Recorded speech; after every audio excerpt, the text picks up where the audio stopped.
Hello and welcome to some more Star Citizen TLDR, looking at the week's news, this time for the week ending the 18th of October 2020. We've got teasers for something coming for the Intergalactic Aerospace Expo at the end of November, a new 3.11.0b hotfix patch, and a quick summary of Star Citizen Live that talked a bit about what Cloud Imperium have got planned for the short term for Alpha 3.11 and beyond.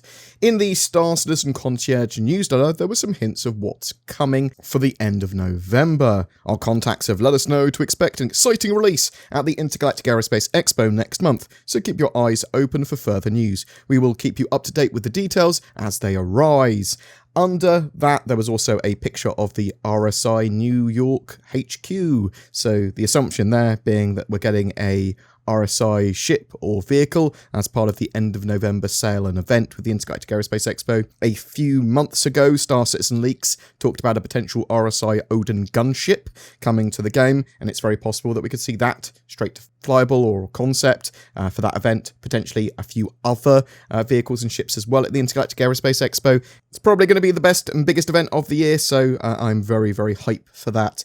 In the weekly newsletter, we also saw a sneak peek of a new Gemini sniper rifle. 3.11.0b has been released, so this is just a hotfix build for the 3.11.0 build. We're not at 3.11.1 yet. That's when we're expecting the Mercury Star Runner, for example, hopefully anyway. So with this build, there's an important notice. With this update, we are temporarily removing the chest armor inventory on environmental suits so that the backpack will be the only option. In doing this, any items stored in your chest when 3.11.0b goes live will be deleted. If you have items such as gems or food, please move this to another inventory before 3.11.0b is live. Well, unfortunately, it is live now, so hopefully people haven't lost too much. It couldn't be that much, I suppose, but bear that in mind if you're like, where's my food gone? Ships should now be able to lift off into coupled mode. They've temporarily disabled chest armor inventory on environmental suits to fix an issue that allowed FPS minables to infinitely be resold if stacks of the same item are stored in both the backpack and chest storage. So a big exploit there. They fixed an issue that was causing players who purchased very large amounts of FPS ammunition to not be able to equip any of it. Security AI should now correctly spawn and engage players with crime stat levels, whether they're gaining them or have already got them when they enter an area. Clients should no longer crash upon Arena Commander match cycles, and they fixed 2 client crashes and 2 back-end service crashes. We had a Star Citizen Live as well. Now, the focus of this was supposed to be 3.11 sort of stuff and what they had been working on for 3.11, what worked, what didn't work, all that sort of stuff. But there was a lot of information here that was about what Cloud Imperium are going to be working on in the very near future, what they're working on for 3.12, bug fixes and things that they're trying to get fixed in the 3.11 branch. So let's have a look at that. Staggers are not part of force reactions yet, and this is going to have your character stumbling in some situations, basically a partial loss of control in your character's movement.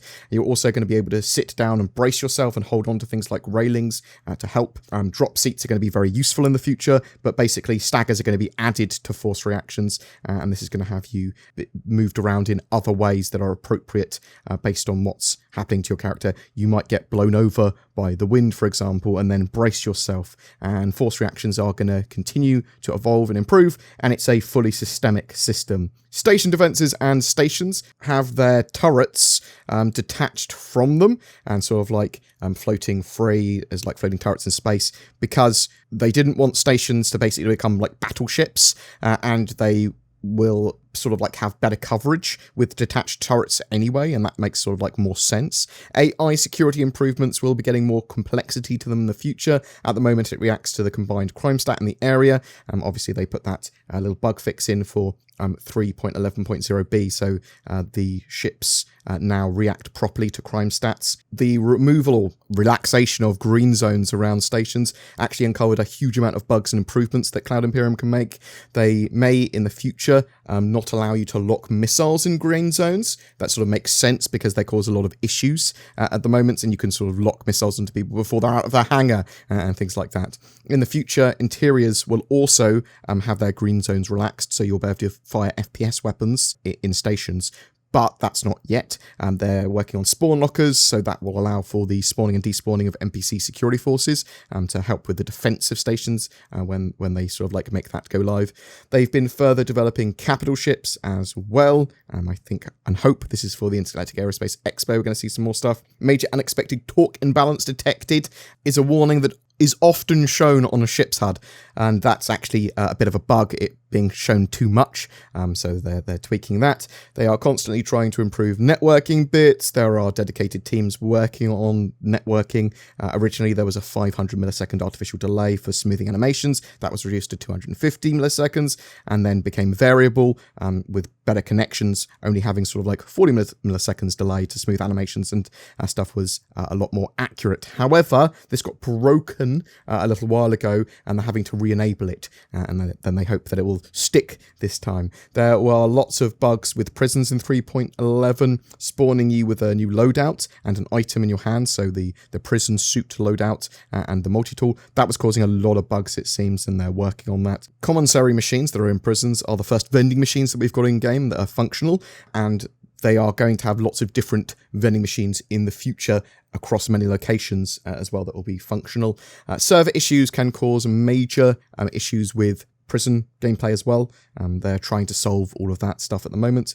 The personal manager apps in the future are going to much more be sort of geared towards where your assets are and what items you have across all the locations in the game. So physicalized inventory is basically going to have you interacting with a lot more of your items while they're directly in front of you or physically in your hands. iCache is a requirement for that. It's going to change the way you play Star Citizen, but they're moving over with physicalized inventory and this sort of like interaction gameplay where you have to have the item there in front of you. You have to choose where to store your items. You have to choose your gear and loadout carefully, and that's going to be a much bigger part of the game. Next year, they're planning to focus a lot on bounty hunter gameplay. You may be able to track and hunt for ships a bit more. You'll know their last positions and potentially times they were last seen by certain NPCs and players. Characters being hunted will have to be smart to avoid bounty hunters and aware of how bounty hunting works, so that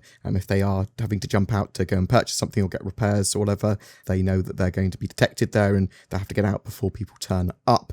They have been working on weapons and character responsiveness. They want animations, interactions to not be clunky. They're constantly tweaking bits based on feedback and metrics. Entering and exiting ships is currently getting lots of improvements with that in mind. They're going to be making shotguns and the Animus missile launcher much more effective as well. Theatres of War is a useful testbed for fixing of bugs, iteration and balance. They are working on Theatres of War. We should see some updates on that shortly. Delivery missions were reworked in 3.11 to use the dynamic mission system that's going to be coming in the future, so it's sort of ready for that. It allows the missions to be pretty modular and varied. This has, at this stage, very simplified deliveries though. They want large-scale hauling in the future, and they want a marked difference between courier missions compared to hauling missions and freight missions. So courier missions might have a time limit or have a small high-value item like some data or a medical transplant sort of thing, if you see what I mean, whereas the larger scale hauling would be take this big shipment from here to here. They are working on dynamic brightness for the HUDs to be better. The grenade launcher is currently OP. They're aware of that. Physical damage is going to change that a lot in the future, though. Grenades are not blown in the wind currently, they said. Where can we sell Slam and some of the other drugs? Well, currently, some of them can't be sold anywhere because they regenerated some of the stations, because they changed the station interiors and they updated them. So some of these places don't have the secret trade consoles and there's like the consoles that you would have sold those items to. So they are talking about you'll be able to use salvage yards in the near future, it seems, to sell those items to. They're going to be adding that functionality back into the game. So yeah, narcotic stealing at the moment is not great because some of the items you can't actually really sell. But that's it for this week. I'm curious to know what your experiences are of playing 3.11. Have some of the bugs that you've been experiencing in the build been fixed or not? What are you thinking about what we might see at the Intergalactic Aerospace Expo? Do you think we'll see a big old RSI Odin gunship coming? Do you think we'll see some other ships and vehicles? Do you think we're going to see Titan suits, or the Cydnus mining tick, or Xi'an cargo ship, or a mobile refinery, or something else? Do you think we're going to have this huge event? Do you think we're going to see Xenothreat stomping into the game and starting causing trouble in lots of different areas? Whatever your thoughts, I'd love to hear from you in the comments below. Also, currently ongoing are the Imperator elections. Please check out the 5 candidates that are currently available to vote for. You have until the 24th of October to vote for one of them, and we've got a series going over each of them in a little bit of detail, with their sort of like last interviews in lore that they gave, and a sort of video that brings them all together as well, talking about very briefly what they'd sort of do in game lore terms. And whichever of those candidates becomes Imperator will evolve the game's lore, so you're having a real in-game effect for how missions and systems and lots of other stuff evolves over time. So make sure you do get involved. Every month we have a Star Citizen ship giveaway. For October 2020, it is for a Mercury Star Runner. This highly anticipated multi-role ship is going to be great for small to medium-sized crews that want to do a bit of everything, whether that be cargo running, data running, missions, combat, smuggling, all that sort of jazz. And it's going to be in-game and flyable very soon. All you've got to do to be in for a chance of winning one is comment on any of my videos made during October, including this one. More details down below. What am I shilling for today, I hear you ask? Do you hate it when people steal all of your money and your house over the internet? I know I do. NordVPN may have been invented by wizards to help protect your personal data from the prying eyes of the dark web, a sinister cabal of technomancers that grow in power the more they know about your browsing habits. The true story of NordVPN's origins are unknown and lost to the ages, and without using facts, no one really knows how it provides more accessibility to otherwise censored websites or a safer security experience for all that use it. All I know is that it does, and that when you sign up to it, the power level of my bank account grows, and I use it, and maybe you should too.